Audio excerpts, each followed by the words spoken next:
Can you please explain to everyone out here what Jesus stood for, and especially the qualities of love, how to love your neighbor even if they don't agree with you? That's a beautiful question. Yeah. So John 8, if I'm drawing from memory correctly, best embodies both Christ's mercy and love, but also his commitment to truth.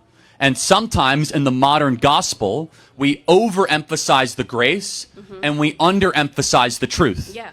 And so we are far too willing to say, hey, Jesus loves everybody, but we don't get to the second part of the conversation that says Jesus doesn't want you to live in sin. So this is, in John 8, it's best embodied, right? Almost every Christian in this audience will be able to tell you the first part of this, which is a bunch of Sadducees and Pharisees who are standing around with rocks, and they're about to stone the prostitute woman. And Jesus comes up and says, let the first among you without sin cast the first stone. And everyone starts dropping the rocks. But what comes next shows that Christ is not just grace-focused, he's simultaneously truth-focused. He goes up to the woman who had a career in selling herself for sex and said, sin no more.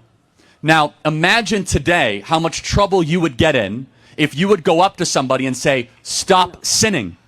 Oh, you're being too judgmental. No, you're actually being Christ-like. So Jesus stood. He was 100% grace and truth. And that tension is very hard in a modern world because we want to overemphasize grace when in reality Christ loves us too much to have us continue to live in sin. He wants us to try to elevate our actions to glorify God in all that we do.